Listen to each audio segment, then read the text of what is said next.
Here in the next few lessons, we're going to be looking at some tools or techniques that can help us define the universe, if you will, of possible rational zeros of a polynomial function. And I think these were probably particularly useful in the days prior to calculators like we have today, but they're still useful today. But we start off here with something called the rational zero theorem.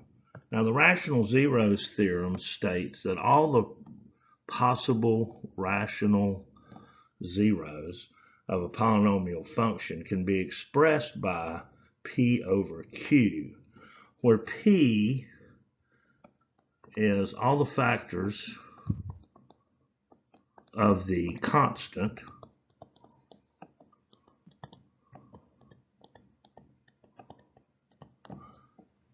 and Q are all the factors of the lead coefficient.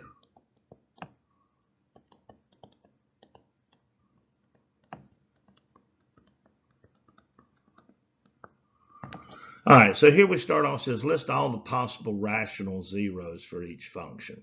So I'm looking at this lead coefficient, which is 1, that's Q, and this constant, -2. Well, let's see. All the factors of 2. Well, 2 times 1, that's it, right? So for P, it's plus or minus 1, plus or minus 2. In other words, positive 1 times negative 2 is going to give me negative 2. Negative 1 times positive 2 is going to give me negative 2. Over, well, I just got 1, so it's just plus or minus 1. So my possible universe of possible rational zeros for this particular function is plus or minus 1 or plus or minus 2. Now, we know from the factor theorem that if we synthetically divide by a possible factor, and if we get a zero remainder, that is, in fact, a factor of the function. So let's see. Well, let's just try positive 1. So I'm going to put 1 in the box. I'm going to bring down my coefficients. 1, 5, -4, -2. Draw the line. Bring down the 1. And 1 times 1 is 1. 5 times 1 is 6. 1 times 6 is 6. -4 plus 6 is 2. And 1 times 2 is 2. -2 plus 2 is 0. So 1, positive 1, is in fact a rational zero of this function. And I could go through and do -1. In fact, you want to do -1? I'm going to hope it just doesn't confuse you the way I'm going to do it. So if I put -1 here, then -1 times 1 is -1. 5 times -1 is 4. -1 times 4 is -4.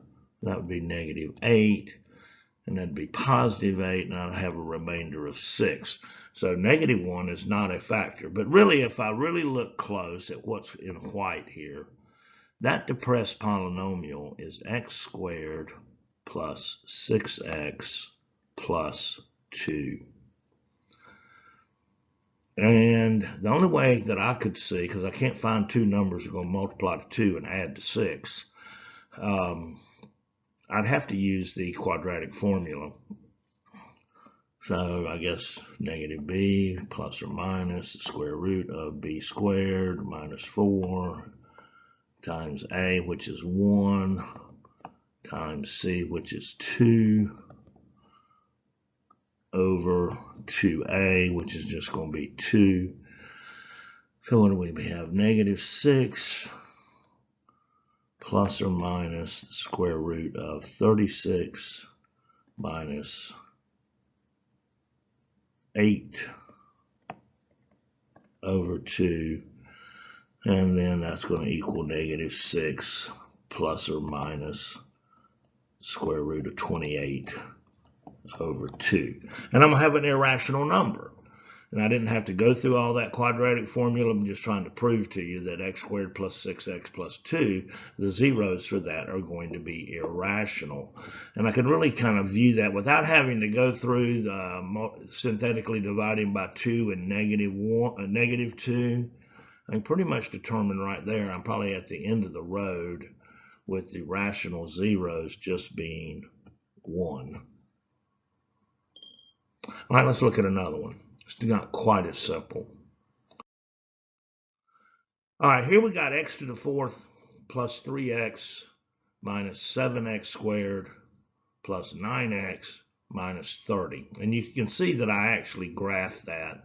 And I think this is really the way that I know it's the way that I would actually do it. But let's list all the possible real zeros. So I want to start with what are all the factors of 30? Well, I got plus or minus 1. And I'll get to the 30 a little bit later.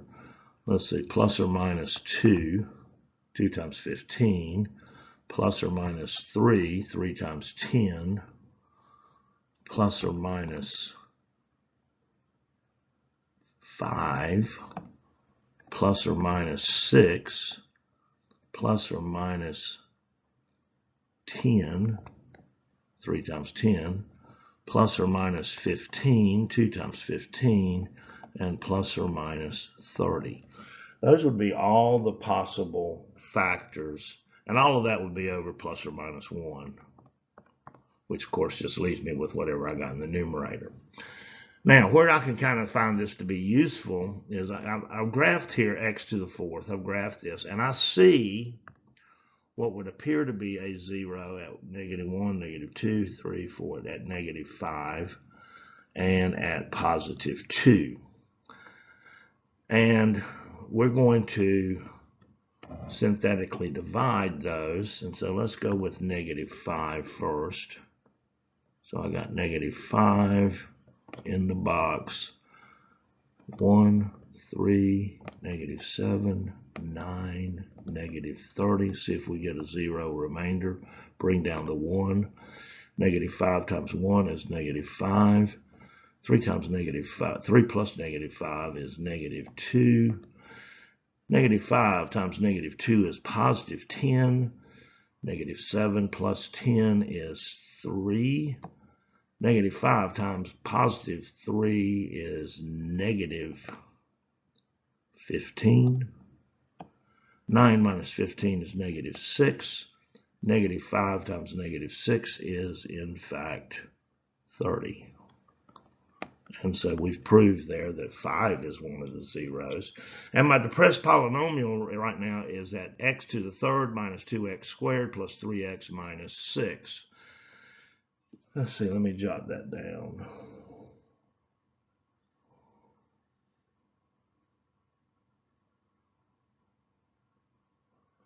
And we'll try to go for positive 2. Let me see. We'll go to the next slide. Negative 2, 3, negative 6. All right. So let's test out when x is equal to 2. So I'm going to put 2 in the box. And then I have a depressed polynomial of x cubed minus 2x squared plus 3x minus 6. We're going to bring down the 1. So 2 times 1 is 2. Negative 2 plus 2 is 0. 2 times 0 is 0. 3 plus 0 is 3. 2 times 3 is 6. Negative 6 times 6 is 0. Now, look at what my depressed polynomial is going to be here after proving that 2 is, in fact, a rational 0. Well, that would be x squared plus 3. And if I set that equal to 0 to solve for x, I'd have x squared equals negative 3, and take the square root of both sides, and then I'd be trying to take plus or minus the square root of negative 3, which of course is an imaginary number, a complex number, which would actually solve to plus or minus I times the square root of 3, which of course is an imaginary number. It's not a rational, real zero. So again, what the rational theorem does, rational zero theorem does, it kind of gives us a universe of things to check with and maybe confirm with our calculator. We're going to look at another one here coming up where it really probably does help us a little bit more than in today's world than what we have just previously done. So hold on for our next example.